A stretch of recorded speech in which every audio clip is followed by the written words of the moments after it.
Hi, good evening. I do apologise for no late I mean for no afternoon recording. Um yeah, a little bit of a busy schedule. But you know what? I'm here for this evening. I'm your host, I'm your guy himself, the one and only DLG Reppin'. And I'm going to be doing a DLG Reppin'S daily transfer news. Yet again, I'm going to be talking about players in and players potentially out. I mean, I'm going to start off with Eddie Nketiah, where I'm hearing reports of some rumours that he will be staying at Arsenal, but yet Folarin Balogun will be going in the opposite direction by the looks of things. And if that is true, then this club is a complete flipping shambles. Complete flipping shambles. And yet our fan base are decreasing the expectation of our football club. Because when I look at our bar, it's still below the kneecaps. It hasn't risen anywhere. When you look at Manchester United's bar, Liverpool's bar, Man City's bar, it's there and beyond. Our bar is right below my kneecaps, and that is a complete monstrosity. But yeah, Eddie Nketiah is going to stay.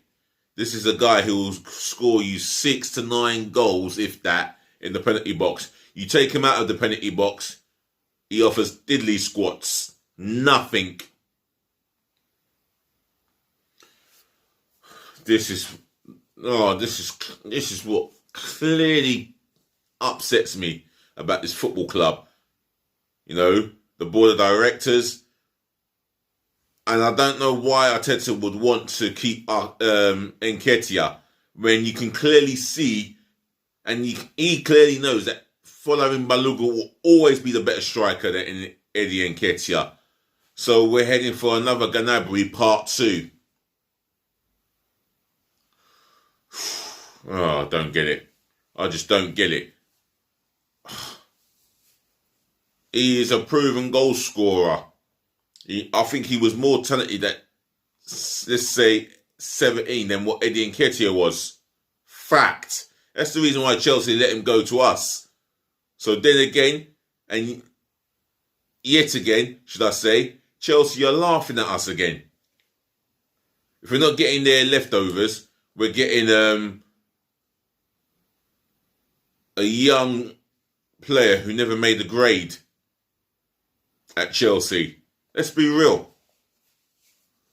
So I am peed off with that. Another player I want to talk about is Mesut Ozil. Now for me, I feel the end is near, but I'm not going to hold my breath. I want to feel that end is near. But the reality is there's a lot of negotiations going on. Nothing's been concrete with Fenerbahce or DC United. Excuse me, the yawns.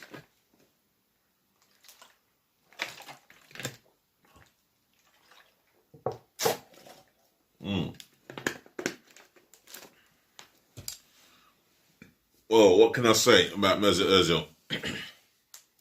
One thing is clear. He will not be an Arsenal player ever again.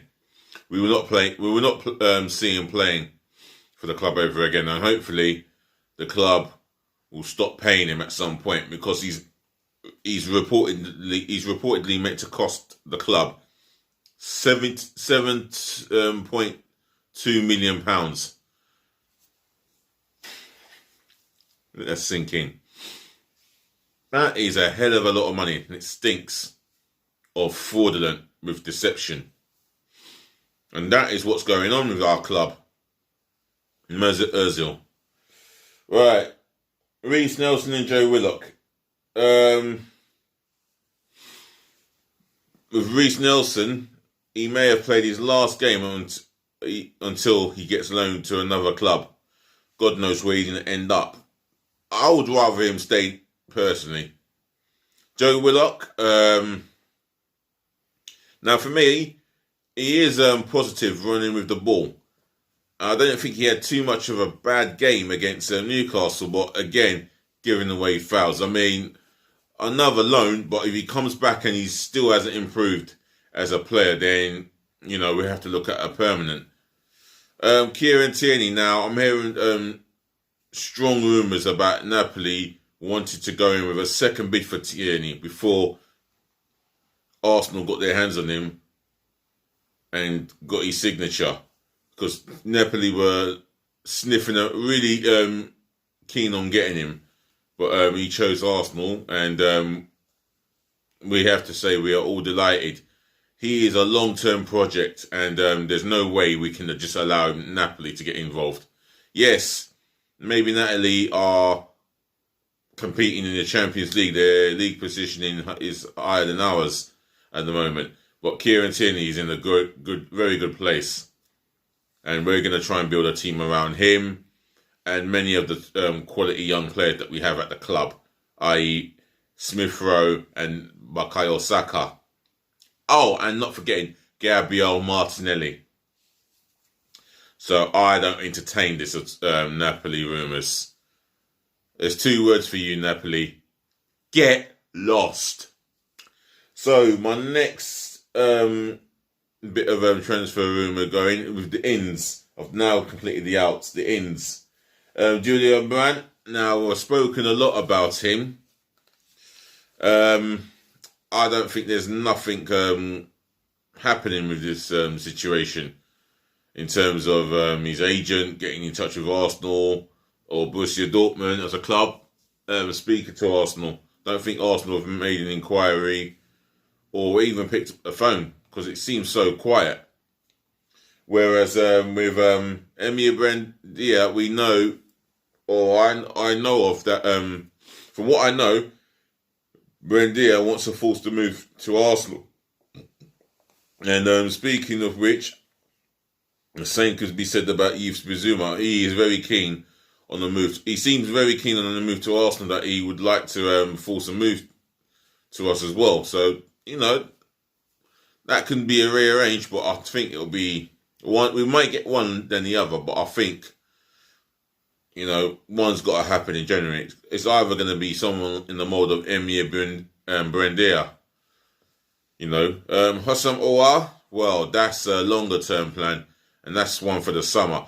That's in case we miss out on Emir Buendia. I think the plan is to go and get Owa, who is our main target as the number 10.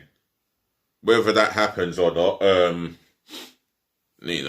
I really think that's open to debate. So, let's go for another in. A potential in.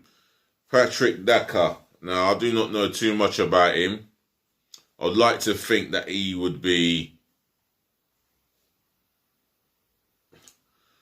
an ideal long-term successor to a Aubameyang or a Lacazette. But for me, I don't know if that's going to happen. I doubt it will happen because we're not looking to sign no more than 2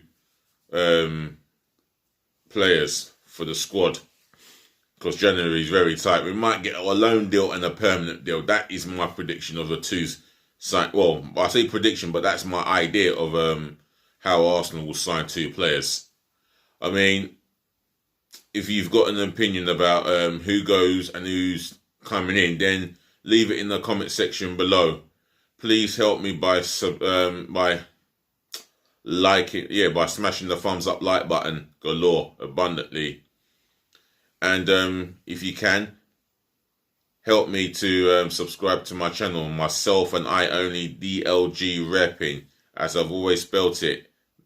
Reppin'S, spelling Romeo Echo Papa Indigo November, and the DLG stands for Dele London Gooner.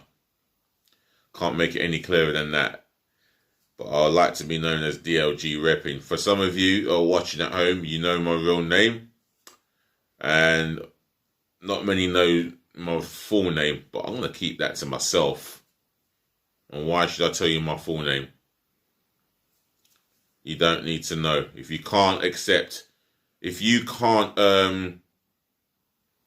fathom my name, the name that I give you, then up yours. Simple as. Get on with your life elsewhere, away from me.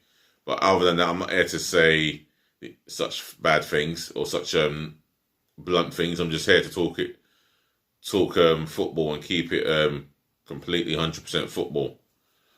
So as for my daily transfer news, I'm gonna end it here and say, ladies to the gentlemen, to the boys, to the girls, thank you for listening. Thank you for watching and tuning in, as well as putting up with me, as you do. As I've always said, if you've got an opinion of some sorts, leave it in the comment section below. The thumbs up, like button, if you can smash that up for me, that would be so more than welcome. And mainly, what's going to make this channel grow is by you guys spreading the love, the word to your friends and your family by subscribing to my channel. That's myself, DLG Reppin'. Let's smash that thumbs up button and the comment section. Flood it with your opinion and what you think the club should do in this January transfer window. And please help me to subscribe to my channel. Thank you. So far, speaking of subscribers, I've got 76, another 924. Then I can dream of big streams after streams. So with your support, this could happen, yeah? I'm still doing the best I can. Got over 500. I've got over 9,500 views, and let's keep it going. Nearly hitting the 10,000 mark. Other than that, I'll be out of here. So if you're going to bed early, rest well. If you're staying up to watch telly or whatever you're doing, then keep it peaceful and humble, yeah? I'm out of here, so be nice. And I say, be nice.